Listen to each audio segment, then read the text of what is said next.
You need to see Presence because you are not alone, even when you're by yourself. There are unseen entities all around. And if you want to see what the world looks like from that other perspective, you're gonna want to check out the new psychological drama from Steven Soderbergh. After moving into a new home in the suburbs, a family becomes convinced they are not alone. So Soderbergh has created some very compelling and even unique films over his career, like Unsane and Contagion. And then he's also brought us more mainstream fare with Ocean's 11, Magic Mike, Aaron Brockovich. In Presence, he gives us a very unique view into what it would be like to be a spirit roaming a home when a new family moves in. Now the set and cast, they are both sparse, using a single location of a large older home, and then only 5 main cast members. Now, from a setting perspective, this contained space works to create a sort of claustrophobia mixed with familiarity. And because everything we see is from the Presence's point of view, and it doesn't ever leave the home, the most of the exterior we really ever see is by looking out a window. Now, to keep this from becoming stale, this is presented in a sort of collection of vignettes, each scene lasting maybe a minute to even 8 or more, each also uncut. And they're a continuous take, following our characters through the home and eavesdropping on their conversations.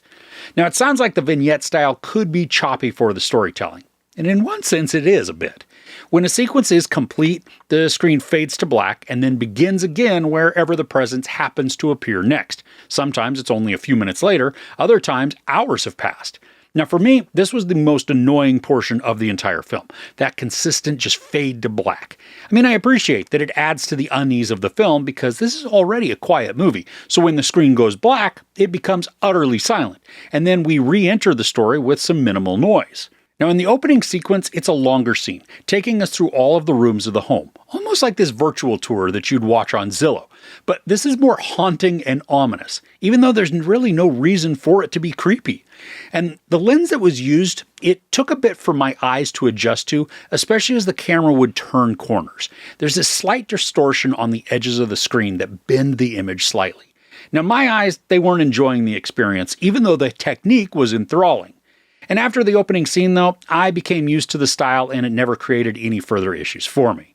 I mentioned the cast is sparse, just like the settings, and our 5 main characters are Lucy Liu, Chris Sullivan, Kalina Liang, Eddie Made, and Wes Mulholland.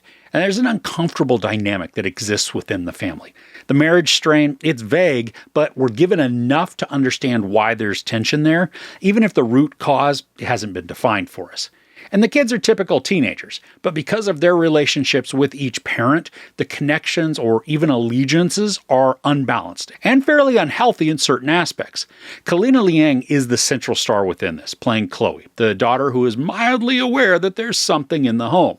And I appreciate how she's secretive, but still vulnerable, creating a persona that feels genuine, especially given the background information that we receive on her. And Chris Sullivan plays her dad, Chris. Funny. And I think he is a very close second in terms of sympathetic character. The dude comes across as legitimately concerned for his daughter, caring and worried about her well-being, and also willing to listen to her. And this makes their exchanges the most positive out of any others. Now, if you go into the film thinking it's going to be scary or even a horror, it's not. This is firmly a drama with a tragic sadness that hangs over the entire narrative. But this is also what makes it so engaging. The quiet, building tension within the family, it's uncomfortable, sad, and captivating. And plus, there's also this small air of mystery within the plot, partially with just trying to figure out what the presence is and or what it wants. And there's also the development that we get on Chloe that adds to some mystique. It's not really the main driver for the film, but I did find that it was enough to at least pique my interest, especially as the arc went on. And there's one moment that most certainly caused the hair on my arms to stand up. It's not a jump scare. It's not even scary at all. It was just a well-placed, emotionally poignant scene that capitalized on my emotional investment within the story. And the overall arc, it also ends up being way more deep and impactful than I had imagined. I hadn't seen a trailer for this, so I didn't know what to expect, but even while watching, I became more and more impressed at how moving the drama was. The relatability of the conversations and the character dynamics also complement the tone well, creating situations that I couldn't tear my eyes away from, even if they were uneasy or sad. And to go along with the limited cast and the single location, the film is also expedient within the storytelling, It's 85 minutes long, and it provides a tight storyline filled with dialogue that feels scripted, but also somewhat ad-libbed, allowing our characters to speak through the scene with what felt natural in the moment. And this can create a few awkward exchanges, but they also feel real because of the imperfections. And I love that we get several foreshadowing discussions between the dad and son. They're tense, even explosive, but they provide a rewarding payoff much later in the storytelling. And while the majority of the presentation is done on a gimbal or maybe a Steadicam, there are a couple of shot effects that may have been done in camera or possibly in post-production. There's this pulsing sensation that gives emotion, even a voice to the present, except there's nothing audible. I mean, I could imagine what the presence was doing in these moments, though. It was very effective, not overused either. And we're also then treated to some supernatural occurrences. For some of them, the execution, it's not really a mystery. One scene in particular, though, had me scratching my head and straining my eyes to figure out how it was accomplished. We see some items move, and because these are unbroken shots, I couldn't see any wires, or even a green screen effect. And I like that this was used only once, so it didn't become gimmicky, instead relying more on larger disturbances to build unease when called for. Now, something that I didn't mind, but could be a sticking point for some, is that portions of the story are vague and resolved without explanation. Now, some of these are minor, and they don't matter in the grand scheme, but one large question, it just simply goes unanswered.